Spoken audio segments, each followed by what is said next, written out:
Olá pessoal, É, esta é a sexta aula do segundo módulo, ou se preferirem, né, módulo 2, aula 6. Né? Continuamos falando sobre a Idade Moderna e o tema agora é razão e experiência, as bases da ciência moderna. Tá? Na modernidade, né, a razão, experiências, a razão, né, e a experiência já eram elementos que constituíam a ciência, o conhecimento, a filosofia na Grécia. Né? Na Idade Moderna, passam por transformações, por modificações significativas. Né? A concepção de razão, concepção de experiência, elas se ampliam, né, e ganham novas dimensões na Idade Moderna. Vejam só aqui essa citação, né, no início desse item, né, razão e experiência, aqui da apostila, que vocês devem ler com certeza, né? Vejam só o que diz o Coelho. O homem perdeu seu lugar no mundo, ou, mais exatamente, perdeu o próprio mundo que formava o quadro de sua existência e o objeto de seu saber. Precisou transformar e substituir não somente suas concepções fundamentais, mas as próprias estruturas do seu pensamento. Olha, como assim o homem perdeu seu mundo? Né? Quer dizer, o homem perdeu aquela concepção de mundo centrada na Terra, né? E centrada em que o universo, né, era a Terra. Né? E ele passou a ver o mundo de uma forma mais ampla e, ao mesmo tempo, ele deixou de se pensar simplesmente como um sujeito passivo do conhecimento. Né? Lembro para vocês que na Grécia Antiga, né, o Platão, Aristóteles tinham uma concepção muito mais contemplativa do conhecimento. Contemplativa por quê? Porque o conhecimento não precisava influenciar tanto na sociedade de forma técnica. Né? Influenciava sim a sociedade na política, na ética, mas na técnica, na tecnologia, no desenvolvimento da ciência como aquela que cria, né, novas tecnologias, que inventa novos produtos.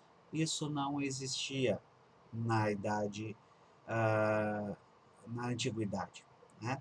Na modernidade, com o desenvolvimento, vocês já viram, né, do comércio, com a ampliação, né, e desenvolvimento das rotas comerciais, com a navegação, com a descoberta de novos mundos, né, de novas formas de vida no planeta, com a ascensão, né, da classe burguesa e, consequentemente, com a ascensão, né, do processo depois, né, lá mais para frente do processo industrial, que aí vai marcar, né, a divisão entre a modernidade e a contemporaneidade, né, ou a idade contemporânea. Né, nesse processo, né, nós temos o desenvolvimento de uma ciência muito mais voltada para o conhecimento, né, dos mecanismos da natureza. É aí que se desenvolvem novas ciências, né, desde a física e a química até a sociologia, a psicologia e assim por diante. Tá? É, Aqui, então, né, nós temos uma representação do mundo, né, heliocêntrica, né, o Sol no centro do universo, depois a Terra, os planetas, e aqui as constelações do zodíaco e assim por diante. Tá? Uma forma interessante de perceber como muda a representação do mundo é justamente, né, nessa essa ideia de pensar o mundo como uma representação. Né? Se na antiguidade, na Idade Média, né, A questão era a seguinte, né? A razão consegue representar o mundo como uma realidade, ou consegue captar a realidade do mundo. Na Idade Moderna, com o passar do tempo, vocês vão ver que os pensadores da modernidade, vou ler essa partezinha aqui grifada, né? Os pensadores da modernidade tenderam a abordar o mundo com base na ideia de uma realidade, de que a realidade não é apresentada à mente, ou seja, a mente não consegue compreender imediatamente a realidade, mas sim a mente representa a realidade, e a partir da representação mental que nós fazemos da realidade é que nós compreendemos a realidade. Ou seja, entre o real e aquilo que a nossa mente consegue perceber, né, há, há sempre diferenças. Nós não conseguimos compreender a realidade como uma totalidade ou como uma cosmovisão, como queriam os antigos, né? Mas sim compreendemos a partir de um recorte, como se diz hoje, a partir de um certo olhar, né? Ou a partir do olhar, da perspectiva de uma ciência específica e assim por diante, tá? É, aqui, nesse processo, então, de compreensão da realidade a partir da representação, a partir da razão mais como um instrumento, uma ferramenta de compreensão da realidade, do que uma razão como um logos capaz de abarcar toda a realidade, né? Passou a ser importante a noção de método. Quer dizer, compreender a realidade é compreender a partir de um certo caminho, de um certo método, de um certo modo de proceder que caracteriza a ciência. Tá? Aqui uma citação ah, referente ao Descartes, né? Na qual ele diz o seguinte: por método, eu entendo regras certas e fáceis que, observadas corretamente, levarão quem a seguirem a atingir o conhecimento verdadeiro de tudo que é possível. Tá? O método consiste na ordem e da disposição das coisas para as quais devemos voltar o olhar do espírito, ou seja, né, da mente, do pensamento, para descobrir a verdade. Ou seja, a ideia de que só é possível compreender se a gente conseguir organizar a forma como a nossa mente representa a realidade. Tá? Nesse processo, a matemática tem um papel muito importante. Um dos pensadores que influenciou muito nessa época foi o Francis Bacon. Sim, o nome dele é esse mesmo, né? Francis Bacon, ou Francisco Bacon, ou Chico Toicinho, se vocês quiserem chamá-lo assim, acho que ele não ia ficar bravo, tá? Bem, o Francis Bacon teve um papel muito importante no processo de pensar um método indutivo de investigação científica. O que vem a ser um método indutivo? Método indutivo vem a ser um método que parte, né, que tem como ponto de partida a experiência. Não mais o logos, não mais os conceitos puros, não mais a metafísica ou as ideias do Platão, né, ou a metafísica e os conceitos aristotélicos, mas sim a experiência, né, o singular, o individual. E a partir daí, né, de forma sistemática e organizada, né, o método tenta construir, né, um conhecimento que deve ser aplicado à realidade de forma a transformar a realidade. Tá? Essa é a grande, digamos assim, novidade que a modernidade trouxe para a ciência. Saber é poder um lema atribuído ao Francis Bacon. Por quê? Porque, segundo Francis Bacon, né, na medida em que o homem consegue compreender o funcionamento da natureza, não apenas de forma teórica, de forma metafísica, como queriam os antigos, né? De forma lógica e tal, né? Também usando da lógica, da metafísica, dessas ferramentas, mas para além dessas ferramentas, quando o homem começa a compreender como funciona a natureza, ele também adquire a capacidade de transformar a natureza, de modificá-la e de dominar a natureza. Sim, essa é a ideia, né? Dominar a natureza de tal forma que ela possa produzir para o sustento humano. Isso é uma revolução e tanto no modo de fazer ciência, tá? Então, o Francis Bacon valoriza a pesquisa experimental e abre, digamos assim, e alerta, né, para o perigo daquilo que ele chamava de ídolos da ciência, tá? Ou seja, ídolos seriam, né, pensamentos enganosos, é isso que ele chama de ídolo, falsos pensamentos da ciência, tá?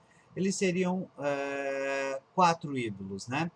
Ídolo da tribo, que seriam as falsas noções provenientes da limitação da natureza humana, ou seja, há certas limitações na nossa percepção e no nosso raciocínio que nós devemos limitar. Ou seja, não dá para querer conhecer além do alcance que a nossa experiência tem, que os nossos sentidos nos propõem.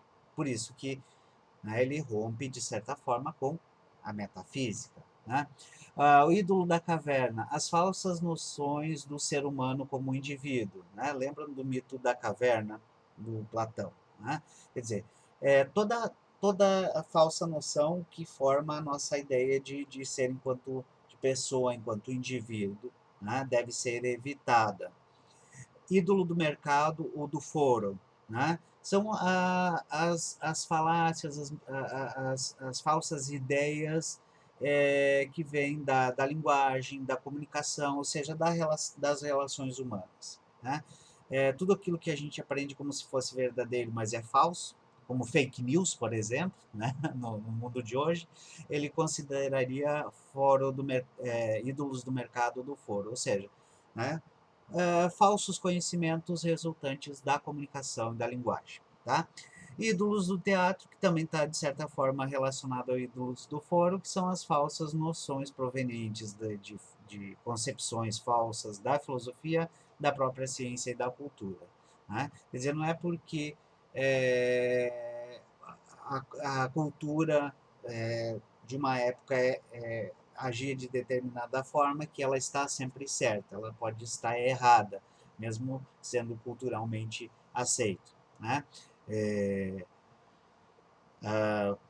Coisas hoje reprováveis, né, como ações que hoje nós consideraríamos como pedófilas, por exemplo, em certa época foram permitidas. Né? A escravidão, né, inaceitável, né, foi permitida no Brasil durante muito tempo.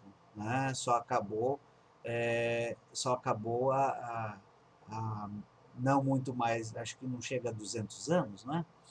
Então, quer dizer, fomos o último país a acabar com a escravidão, né?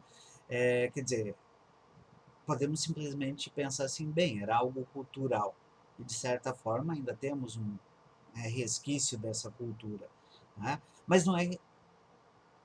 Mas o fato de ser cultural não quer dizer que seja bom e que seja verdadeiro, certo? Esse é o ídolo do teatro, do qual nós devemos nos livrar, tá?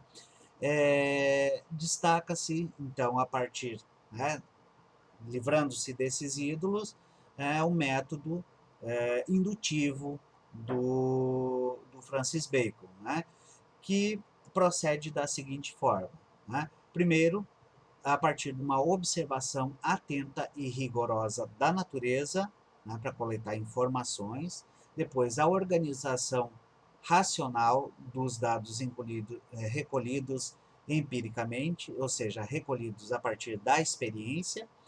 a formulação de explicações gerais, ou seja, de hipótese, né, que levam à compreensão do fenômeno, né, e a comprovação ou não das hipóteses formuladas. Ou seja, algo muito semelhante ao método científico que nós temos ainda hoje. Né? Parte da observação, depois organiza racionalmente a observação, cria a hipótese, testa a hipótese ou as hipóteses e confirma ou nega hipóteses testadas. Esse é um método experimental e esse é um método que leva ao desenvolvimento científico que nós conhecemos hoje.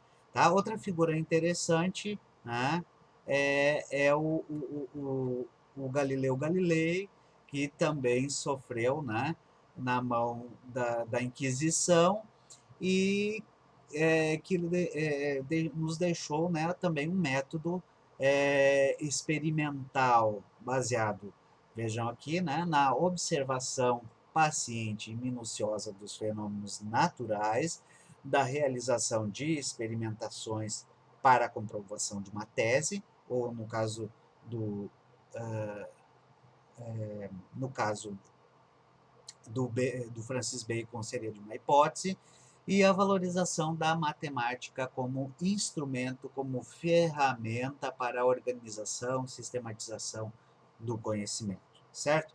Então, esse é um primeiro, digamos assim, panorama de como se desenvolveu a ciência, né, experimental, né, que tem base na experiência, né, e na razão, na Idade Moderna, e que vem a ser, digamos assim, a fundadora da ciência como nós a conhecemos hoje, tá? Por hoje é só, valeu, até a próxima.